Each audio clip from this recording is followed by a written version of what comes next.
కరీంనగర్లోని మార్కెట్ వెంకటేశ్వర ఆలయంలో ముక్కోటి ఏకాదశి ఉత్సవాలు ఘనంగా నిర్వహించారు. ఆలయంలో ముక్కోటి ఏకాదశి వేడుకల సందర్భంగా ఏర్పాట్లు చేశారు. మహిళలు భక్తులు వెంకటేశ్వర స్వామివారి దర్శనం కోసం బారులు తీరి ఉన్నారు. ఉదయం నుంచే భక్తులు బారులు తీరి ఉన్నారు. సుమారు 2 కిలోమీటర్ల మేరకు క్యూ లైన్లో భక్తులు వేచి ఉన్నారు. ఆలయం నుంచి ఆర్టీసీ బస్టాండ్ వరకు భక్తులు క్యూ కట్టారు. వేలాది మంది భక్తులు పాల్గొన్నారు. ఉత్తర ద్వార దర్శనం బాగా నిర్వహించామని సకిలం శ్రీనివాసు దేవస్థాన కమిటీ చైర్మన్ పేర్కొన్నారు. భక్తులందరికీ లడ్డూ ఫ్రీగా అందజేశారు. కార్యక్రమంలో పలువురు పాల్గొన్నారు.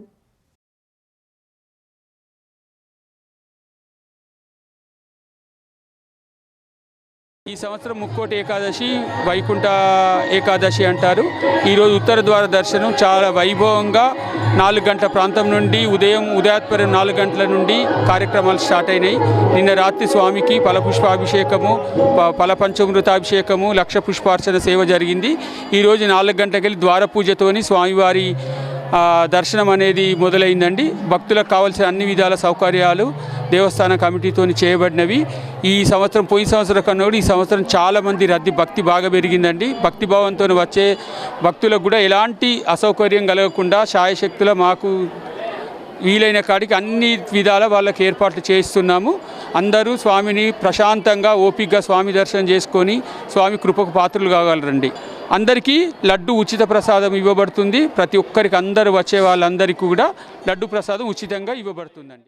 అంగరంగ వైభవంగా ఈ ముక్కోటి వైకుంఠ ఏకాదశి పండుగ కార్యక్రమానికి కరీంనగర్ సిటీలోని శ్రీ వెంకటేశ్వర స్వామి ఆలయ ప్రాంగణంలో పెద్ద ఎత్తున ఎర్లీ మార్నింగ్ 1 గంటల నుంచి ఇప్పటి వరకు కొన్ని వేలాది మంది భక్తులు ఈ యొక్క వెంకటేశ్వర స్వామి దేవాలయంలో ముక్కోటి వైకుంఠ ఏకాదశి దర్శనం చేసుకొని వెళ్ళడం కరీంనగర్ జిల్లా పుణ్యఫలం. ఇది కరీంనగర్ కాదు, సాక్షాత్తు తిరుమల కొండలు అయితే ఎట్లా జరుగుతాయో అంతకంటే అంగరంగ వైభవంగా ముక్కోటి వైకుంఠ ఏకాదశి పండుగ కార్యక్రమం జరగడం కరీంనగర్ పూర్వ వైభవ చరిత్రకు శుభనాందని తెలియజేస్తూ కలియుదయం వంటి శ్రీ వెంకటేశ్వర స్వామి దేవాలయం కరీంనగర్లో మార్కెట్లో కలదు. ఈ వెంకటేశ్వర స్వామి దేవాలయంలో ఉదయము 4 గంటల నుండి స్వామివారిని వైకుంఠ ద్వారం గుండా భక్తులు అధిక సంఖ్యలో పాల్గొని దర్శించుకుంటున్నారు. ఈ వైకుంఠ ఏకాదశికి ముక్కోటి ఏకాదశిగా కూడా పిలవడం జరుగుతుంది. స్వామివారు ఈరోజు ముక్కోటి దేవతలను తీసుకొని భూలోక సంచారం చేస్తారని నానుడి. ఈరోజు ఎవరైతే వైకుంఠ ద్వారం గుండా స్వామివారిని దర్శించుకుంటారో వారికి ముక్కోటి ప్రాప్తి కలుగుతుందని చెప్పడం జరిగింది. మర అనే రాక్షసుడి ఆగడాలు ఎక్కువడం వల్ల దేవతలందరూ వెళ్ళి స్వామివారిని విష్ణుమూర్తి గారిని ఆశ్రయించి అయ్యా ఈ మర అనే రాక్షసుని సంహారం జరగాలని చెప్పాక స్వామివారు భద్రుకావనంలో హేమావతి గుహలో నిద్రిస్తుండగా స్వామివారి నుండి ఒక అద్భుతమైన శక్తి ఆవిర్భవించి ఆ మర అనే రాక్షసుని